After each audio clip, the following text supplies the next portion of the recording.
नमस्कार दोस्तों, चैनल दिव्य सृष्टि पर एक नई वीडियो के साथ आप सभी का स्वागत है। आशा करती हूँ आप सब बहुत बढ़िया होंगे और स्वस्थ होंगे। दोस्तों, आज की इस वीडियो में हम आपके साथ भगवत गीता के 10 उपदेश शेयर करने वाले हैं जो आपके जीवन को पूरी तरह से बदल देंगे। दोस्तों, आज की इस वीडियो आपके लिए बहुत ही स्पेशल और जीवन को बदल देने वाला साबित होने वाला है। इसीलिए इस भगवत गीता उपदेशों को आप अंत तक ध्यान से सुने। इस सृष्टि में जो जन्म लेता है वो निश्चित रूप से मृत्यु के अधीन हो जाता है।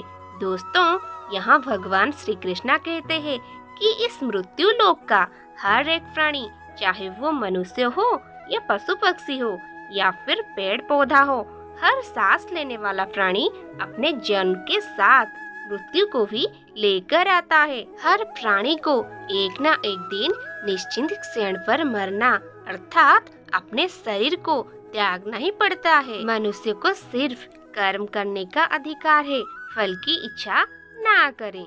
दोस्तों, यहाँ भगवान श्री कृष्णा कहते हैं कि मनुष्य को चाहिए कि फल की इच्छा त्याग कर कर्म को अपना धर्म समझकर करें, क्योंकि जो भी मनुष्य फल प्राप्ति की इच्छा करता है उसका मन फल के बारे में सोचकर अपने कर्म और कर्तव्य से विचलित हो जाता है और उस इंसान को वो फल प्राप्त नहीं होता है जिसकी उसने इच्छा की हुई थी। इसीलिए भगवान श्री कृष्णा कहते हैं कि मनुष्य सिर्फ कर्म कर सकता है, फल कदापि मनुष्य के अधीन नहीं है। जो लोग फल की इच्छा से ही कर्म करते हैं वो लोग सुख और दुख आदि के चक्र में फंस जाते हैं और उनके मन की शांति नष्ट हो जाती है। भगवान श्री कृष्णा कहते हैं कि मनुष्य अपने फल की इच्छा को त्याग कर कर्म को अपना धर्म समझकर करें तो उसको फल अवश्य मिल जाएगा, परंतु उस फल को वो व्यक्ति विधान की इच्छा समझकर स्वीकार कर ले और ज्ञानी व्यक्ति भी इस योग को अपनाकर कर्म योगी बन जाते हैं। इस विश्व में केवल शरीर मरते हैं लेकिन आत्मा अविनाशी है। शरीर के मरने पर भी आत्मा नहीं मरती है। दोस्तों, यहाँ भगवान श्री कृष्णा कहते हैं कि आत्मा ना कभी जन्म लेती है और ना ही कभी मरती है। वो अजन्म, नित्य, सनातन और पुरातन है, जो शरीर के मर जाने के बाद भी नहीं मरती है। जो सचमुच ज्ञानी होते हैं वो ना उनका शोक करते हैं जो मर गए हैं और ना ही उनका शोक करते हैं जो अभी जिंदा है, क्योंकि वो जानते हैं कि जो मर गया है वो फिर से जन्म लेगा और जो अभी जीवित है वो अवश्य ही मर जाएगा। मरने वाला फिर से जन्म लेगा, क्योंकि केवल शरीर का नाश होता है। शरीर के अंदर जो आत्मा है वो कभी भी नहीं मरता है, क्योंकि आत्मा को ना कोई शस्त्र काट सकता है और ना ही उसे अग्नि जला सकती है, ना ही जल गला सकता है और ना ही इसे वायु सुखा सकती है। अपने मन को नियंत्रित करें। दोस्तों, यहाँ भगवान श्री कृष्णा कहते हैं कि मनुष्य के शरीर का एक अदृश्य अंग है मन, जो कभी दिखाई नहीं देता, परंतु वो इस शरीर का सबसे शक्तिशाली हिस्सा है। मनुष्य को मैं के घमंड की मदिरा पिलाकर मदहोश करने वाला पाखंडी केवल ये मन ही है। दोस्तों, उसके हाथ में मोह माया का जाल है जिससे वो मनुष्य की कामनाओं पर डालता रहता है और उससे अपने बस में करता रहता है। ये मन शरीर से भी मोह करता है और अपनी खुशियों से भी और अपने दुखों से भी मोह करता रहता है। खुशियों में खुशियों भरा गीत गाता है और दुखों में दुख भरे गीत गुनगुनाता है। अपने दुखों में दूसरों को शामिल करके उससे खुशी मिलती है। किसी भी मनुष्य को उसका मन जीवन के अंत तक अपने जाल से निकलने नहीं देता। अपने रस्सी में बांधकर उससे तरह तरह के नाच नचवाता रहता है। ऐसा तब तक होता रहता है जब तक हम अपने आप को मन के अधीन रहने देंगे, तब तक हमारा मन हमें नचवाता रहेगा। मनुष्य का मन मनुष्य को इतनी फुर्सत भी नहीं देती कि वो अपने अंतर में झांक कर अपनी आत्मा को पहचाने और आत्मा के अंदर जिस परमात्मा का प्रकाश है उस परमात्मा का साक्षात्कार करें। किसी भी जीवित प्राणी के लिए आवश्यक है कि प्राणी अपने मन को काबू में करके अपने अंतर में झांक कर अपनी आत्मा को देखें। तब उस आत्मा के अंदर उसे परमात्मा का प्रकाश स्पष्ट दिखाई देगा और उसी को ही परमात्मा का साक्षात्कार कहते हैं। हमारा शरीर और मन कैसे काम करता है? दोस्तों, यहाँ भगवान श्री कृष्ण कहते हैं कि मनुष्य का शरीर एक रथ के भांति है, जैसे आँख, कान, नाक, जीभ और त्वचा आदि। इन इंद्रियों घोड़ों को जो सारथी चलाता है वो सारथी ही हमारा मन है और उस रथ में बैठा हुआ स्वामी वही हमारी आत्मा है। मनुष्य की इंद्रियां विषयों की ओर आकर्षित होती रहती है और ये सब तब तक ही हो सकता है जब तक जीवात्मा अपने मन को काबू में ना लाए। जब तुम स्वयं मन के अधीन ना रहकर अपने मन को अपने अधीन कर लोगे तो वही मन एक अच्छे सारथी की तरह तुम्हारे शरीर रूपी रथ को सीधे प्रभु के चरणों में ले जाएगा। दोस्तों, यदि मन तुम्हारा स्वामी है और तुम उसके अधीन हो तो वो तुम्हें माया के बंधन में जकड़ता रहेगा और जब तुम अपने मन पर काबू पालोगे और उनके स्वामी हो जाओगे तो वही मन तुम्हें मोक्ष के द्वार तक ले जाएगा। दोस्तों, भगवत गीता के अनुसार इस दुनिया में 3 प्रकार की खुशी होती है। पहला, तामसिक खुशी। दोस्तों, पहली प्रकार की तामसिक खुशी हमें ज्यादा सोने से या ज्यादा आलसी होने की वजह से मिलती है, यानी कि आराम करने वाली खुशी। दूसरा, राजसिक खुशी। दोस्तों, राजसिक खुशी हमें योग्य से मटेरियल गोल को अचीव करने के बाद मिलती है, जैसे कि पैसा कमाना, गाड़ी खरीदना, दारू पीना आदि चीजें करने से जो हमें खुशी मिलती है वो राजसिक खुशी कहलाती है। तीसरा, सात्विक खुशी। दोस्तों, ये जो तीसरी प्रकार की खुशी होती है ना, उसे सात्विक खुशी कहते हैं। भगवत गीता ये कहती है कि तामसिक और राजसिक ये दोनों खुशियाँ अस्थायी होती है, पर सात्विक खुशी है ना, वो पहले हमें जहर की तरह लगती है, लेकिन बाद में वो हमें शहद की तरह लगने लगती है। दोस्तों, लॉन्ग टर्म और परमानेंट खुशी हमें अनुशासन और आध्यात्मिक स्टडीज करने से ही मिलती है, जिसे सात्विक खुशी कहते हैं। दोस्तों, आप ज्यादातर किस तरह की खुशी में होते हैं, ये हमें नीचे कमेंट बॉक्स में कमेंट करके जरूर बताएं। दोस्तों, यहाँ भगवान श्री कृष्ण कहते हैं कि इस संसार में केवल 2 ही वस्तु है, एक है शरीर और दूसरा उस शरीर में रहने वाला शरीर। इस शरीर में रहने वाला जो आत्मा रूपी शरीर है वो कभी भी नहीं मरता, और जो शरीर है वो सदा रहता नहीं।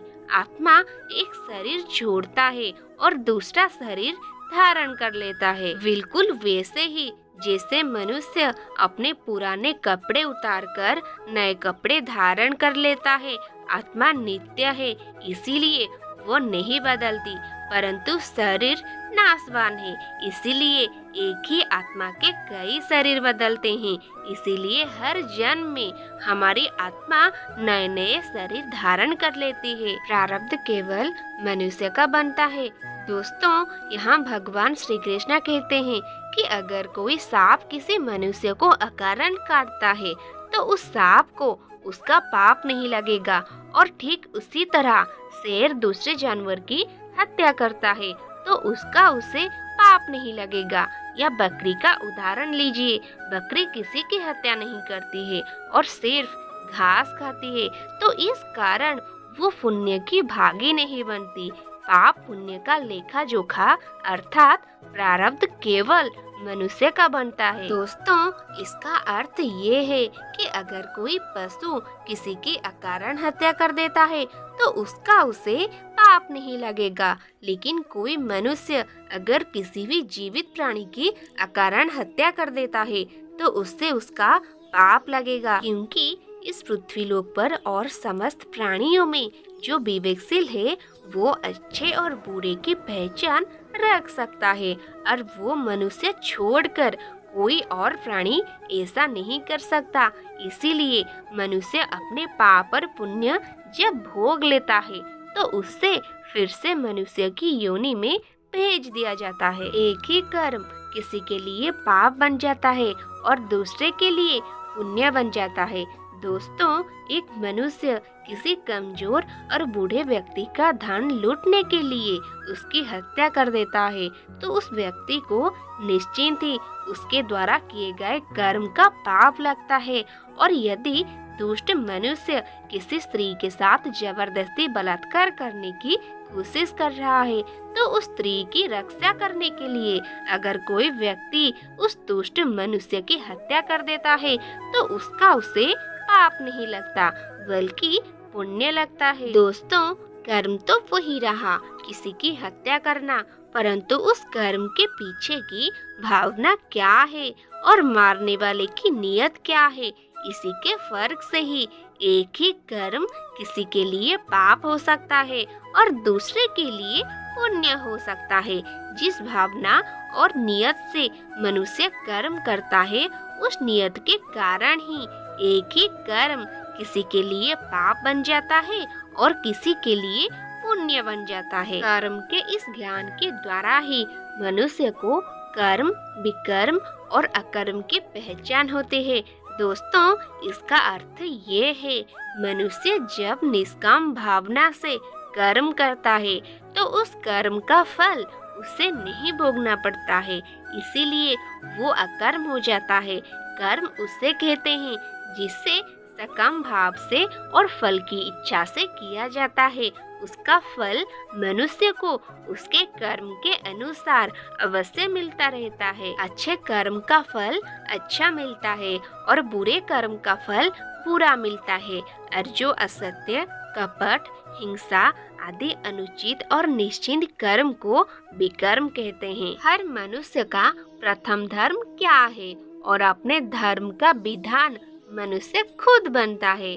दोस्तों, इसका अर्थ समझाते हुए भगवान श्री कृष्ण कहते हैं कि धर्म का जो विधान है अगर उसे किसी दूसरे व्यक्ति ने बनाया हो तो वो तुम्हारा धर्म नहीं हो सकता। तुम्हारा धर्म वही है जिसे तुमने स्वयं बनाया हो, जिसे तुम्हारी आत्मा ने स्वीकार किया हो। धर्म एक व्यक्तिगत चीज है जिसका फैसला व्यक्ति को खुद लेना पड़ता है। दोस्तों, मैं आपको एक उदाहरण देकर समझाता हूँ। दोस्तों, अगर किसी के गांव पर डाकू हमला करके उस गांव की लड़कियों का अपहरण कर रहा हो और उसी समय किसी का पिता मृत्यु शैया पर पड़ा अंतिम सांस ले रहा हो और अपने पुत्र से बार बार पानी की एक एक घूंट मांग रहा हो, तो उस समय उस व्यक्ति का यानी कि उस पुत्र का क्या धर्म होना चाहिए? वो मरते हुए अपने पिता के कंठ में अंतिम समय गंगा जल की बूंद बूंद टपकता हुआ अपने पुत्र धर्म का पालन करे या फिर उसके गांव के लड़कियों पर जो संकट आ गया है उनकी रक्षा के लिए अपने हाथ में तलवार उठाते हुए उन डाकुओं का मुकाबला करे, आवश्यक पड़े तो अपनी जान भी देकर अपने गांव की इज्जत बचाएं। दोस्तों, इसका निर्णय कोई दूसरा व्यक्ति कैसे कर सकता है? इसको धर्म का दोराहा या धर्म संकट भी कहते हैं। ऐसी स्थिति में वो व्यक्ति क्या करे उसका फैसला कोई और व्यक्ति नहीं कर सकता, बल्कि ये निर्णय उसे खुद ही लेना पड़ता है कि उस समय उसका प्रथम धर्म क्या है। उस समय उसकी अंतरात्मा जो आवाज दे वही उसका प्रथम धर्म है। इसीलिए दोस्तों, हर व्यक्ति का धर्म व्यक्तिगत होता है और मनुष्य अपने धर्म का विधान मनुष्य खुद बनता है। दोस्तों, जिस मनुष्य में हारने की चिंताएं कम और जीतने की ख्वाहिश ज्यादा होती है, वो मनुष्य मन से बहुत शक्तिशाली होता है। जीवन में सब कुछ हासिल कर लीजिए या गवा दीजिए, मगर अपने स्वार्थ के लिए किसी का इस्तेमाल मत कीजिए। जिस तरह थोड़ी सी औषधि भयंकर रोगों को शांत कर देती है, ठीक उसी तरह ईश्वर की थोड़ी सी भक्ति बहुत से कष्ट और दुखों का नाश कर देती है। दोस्तों, कभी कभी अपने लाइफ में आगे बढ़ने के लिए उन चीजों और व्यक्तियों को भी त्यागना पड़ता है जो कभी तुम्हारे हृदय के गहराई में भी लीन थे। दोस्तों, ये थे वो भगवत गीता के 10 उपदेश। आप सभी को ये 10 उपदेश कैसे लगे, ये हमें नीचे कमेंट बॉक्स में कमेंट करके हमें जरूर बताएं। अगर आपको आज की इस वीडियो पसंद आई होगी तो इस वीडियो को अपने दोस्तों के साथ अवश्य शेयर करें और ऐसे ही आध्यात्मिक वीडियो देखने के लिए हमारे चैनल दिव्य सृष्टि को सब्सक्राइब करें, साथ ही बेल आइकन को प्रेस करें ताकि अगली वीडियो की नोटिफिकेशन सबसे पहले आप तक पहुंचे।